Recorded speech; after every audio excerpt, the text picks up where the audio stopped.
Morning broke not with light, but motion. Delivery trucks grumbled into position behind buildings still sleeping. Fluorescent bulbs blinked on one by one across the block. Inside the café, timers clicked, thermometers beeped, and refrigerators coughed awake. Stainless steel caught the rising glow from streetlights dimming outside, and the store began to stretch itself into something that looked alive. She was already there, not in a corner office or behind glass, but near the prep sink. Her sleeves were rolled, her hands, clean and quick, unwrapped sanitized utensil kits, while the others gathered near the pastry case. No one asked who she was. No one offered help. No one questioned how she had access to the employee entrance before the rest. They assumed, and she let them, because assumptions were her greatest ally. She had learned long ago that the people who looked at her and made decisions in a glance were the ones who revealed the most. How they spoke, who they served first, who they ignored, who they interrupted, who they whispered about when they thought no one important was listening. She worked silently. The counters were sticky. The espresso machine was polished only where visible. The baking sheets had crumbs in the corners from 2 days ago, maybe 3. Behind the counter, the team trickled in with casual energy. Phones in hand, uniforms untucked, laughter loud but detached. Each one scanning her once, then dismissing. She had no name tag, no headset, no clip-on walkie. She had power but wrapped in quiet.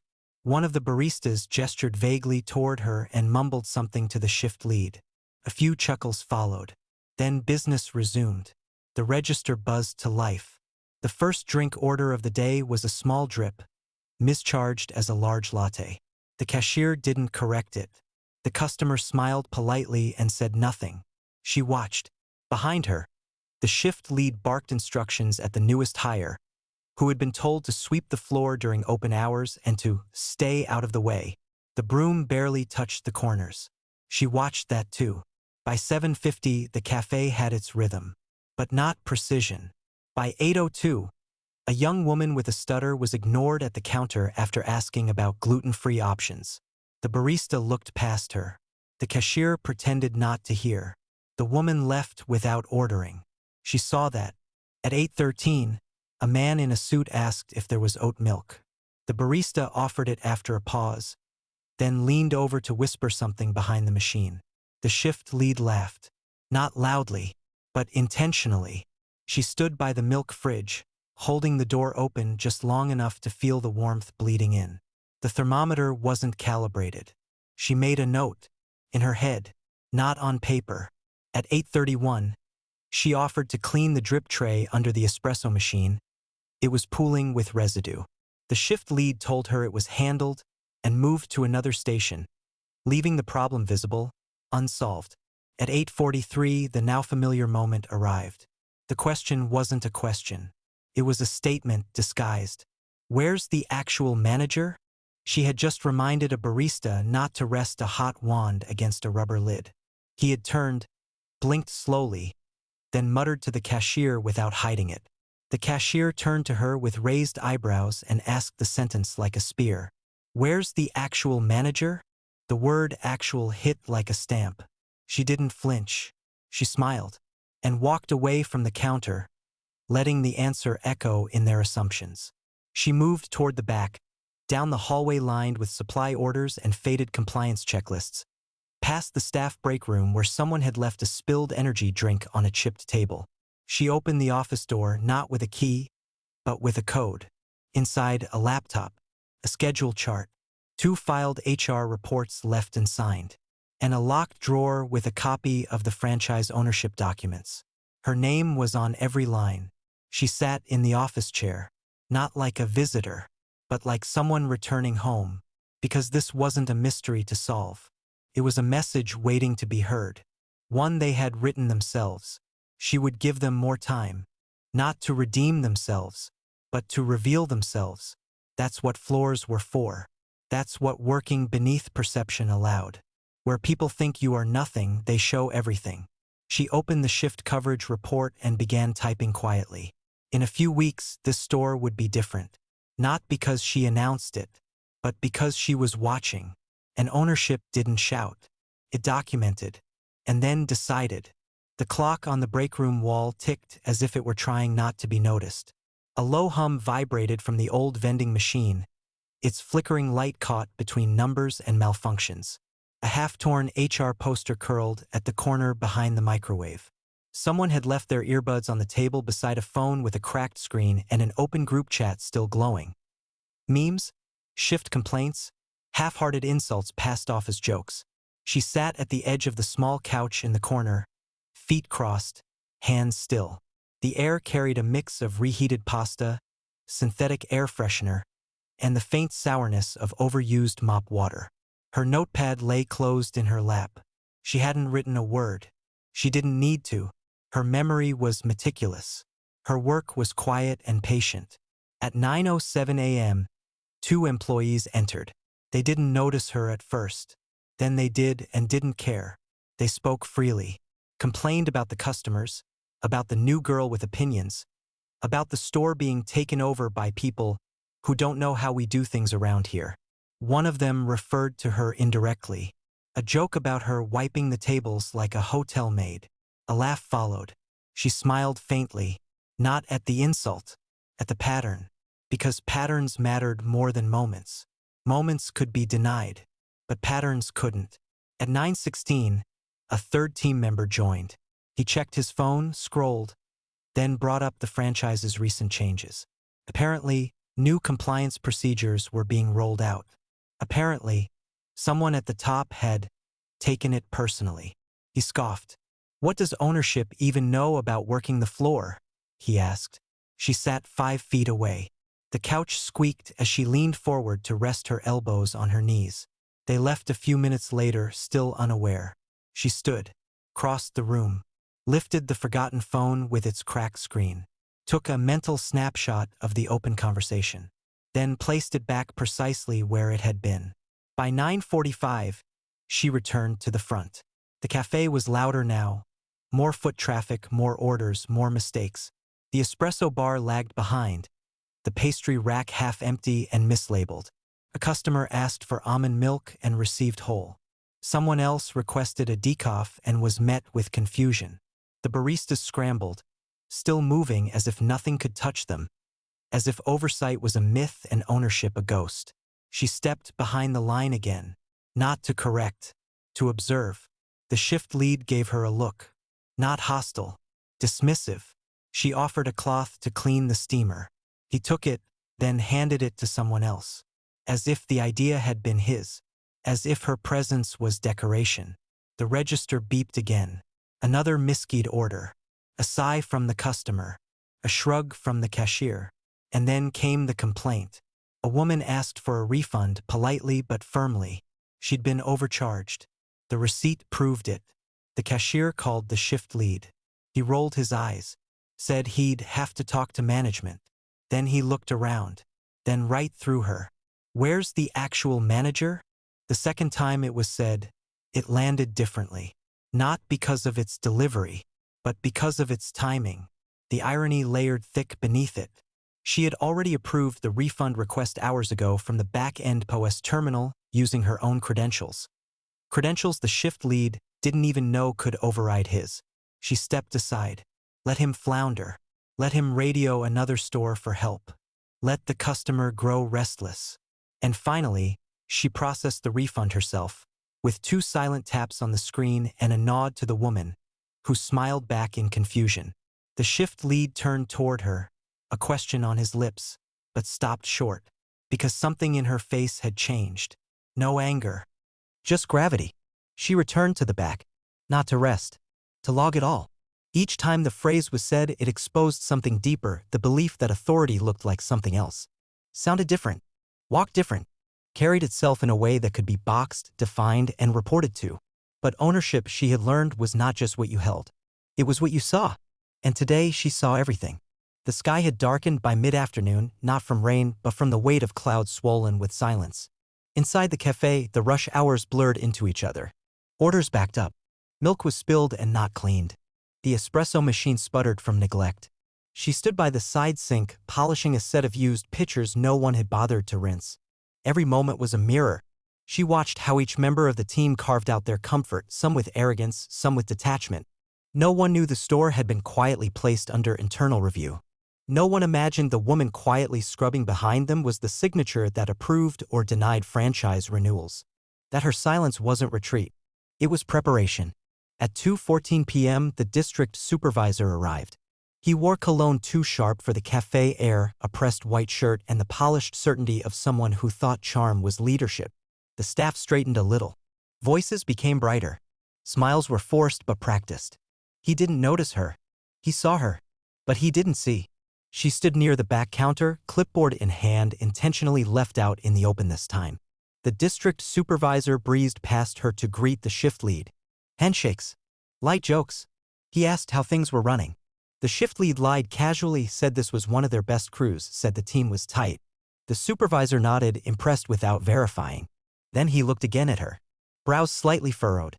He stepped toward her and asked if she needed anything. If she was shadowing someone. If she had a manager nearby. She held his gaze for a moment and offered a closed smile. Then returned to marking the inventory chart, purposefully noting incorrect stock levels she had watched get falsified all week. He nodded blankly. Walked away. Later that hour, he ran a mock customer experience test, something she had seen before. He had a junior staff member pose as a customer, file a trivial complaint, and measure the team's response.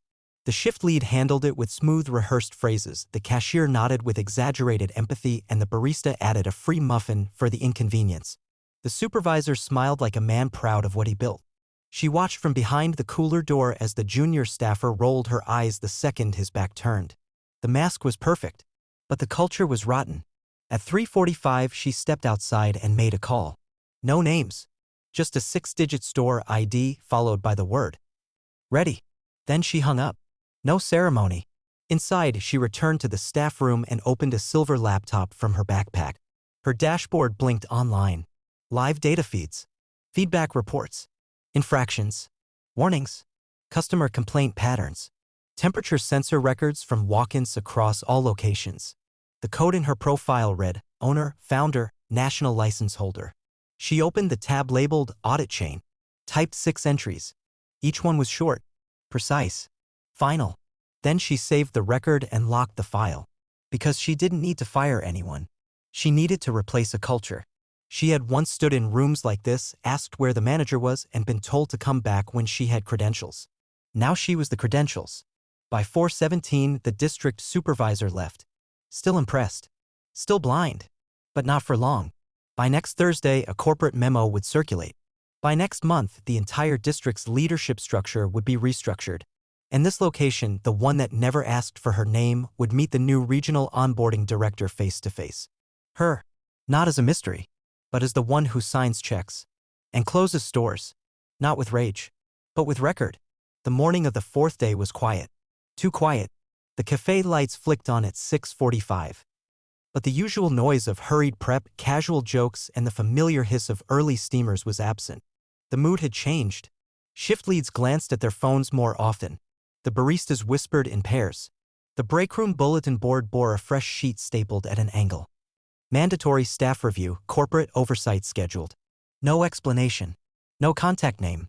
Just a date, an hour, and a time zone-wide directive. She had posted it herself the night before, after hours after the team had left, after walking each square foot of the floor one last time with a deliberate gaze. This morning, she entered without the apron. Not because she had risen above it. Because it had already done its job. She stood now in a dark turtleneck, clean lines, no logo. Just confidence. The kind you don't perform, the kind you carry because you built it.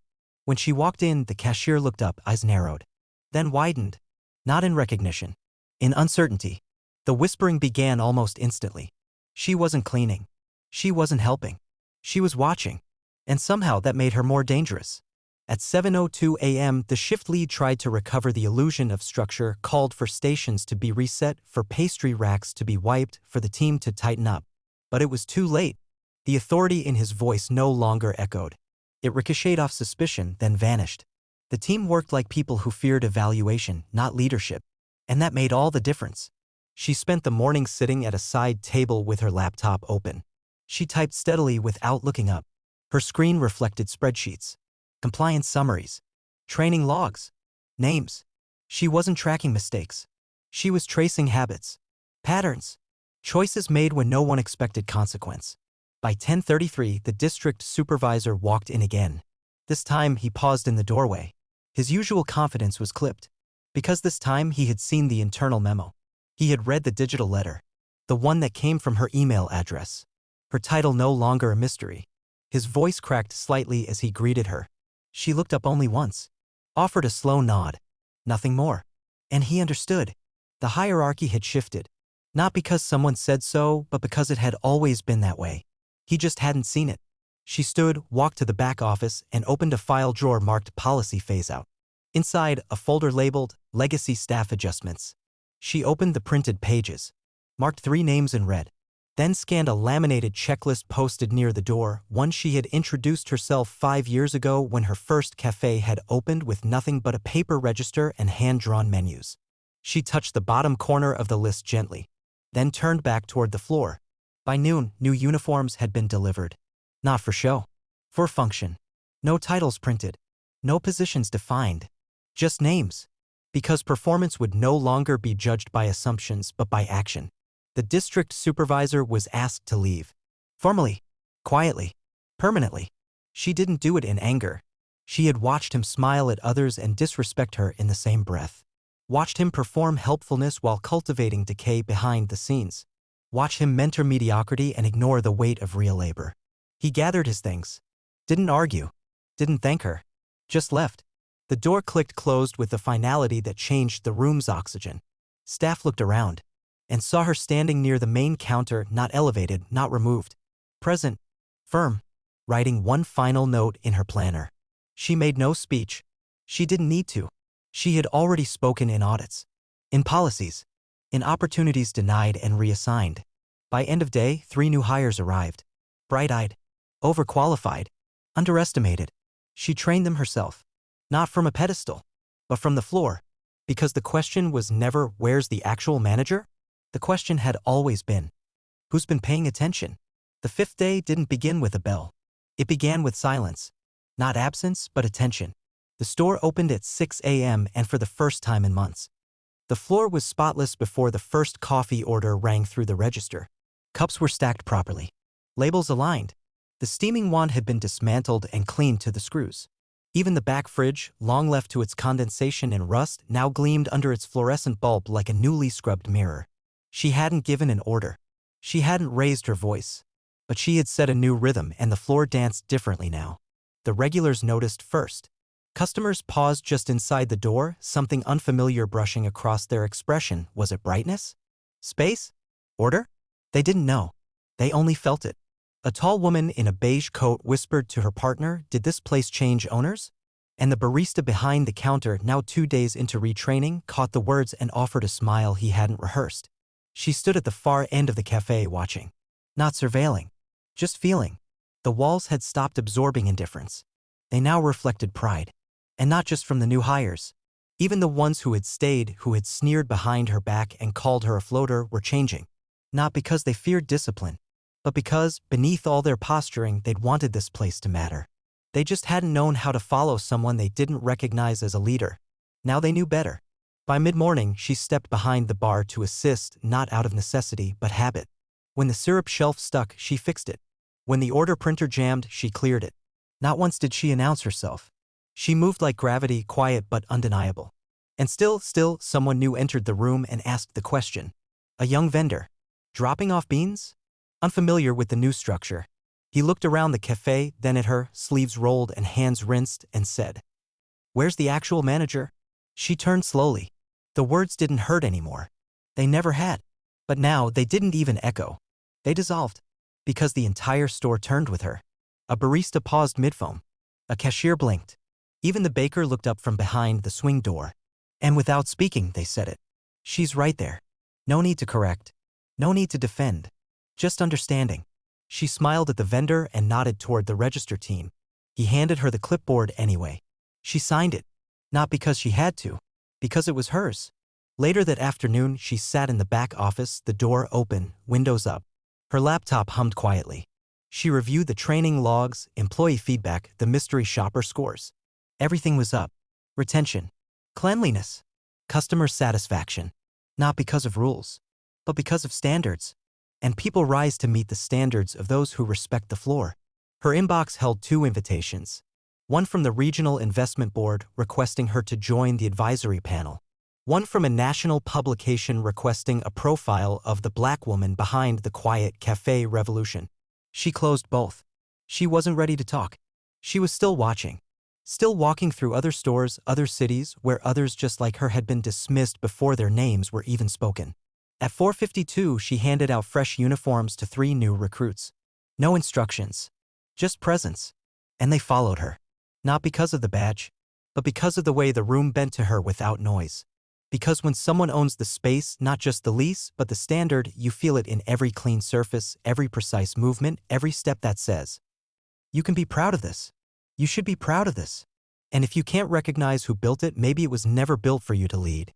By the end of the second week, the change was no longer confined to a single location.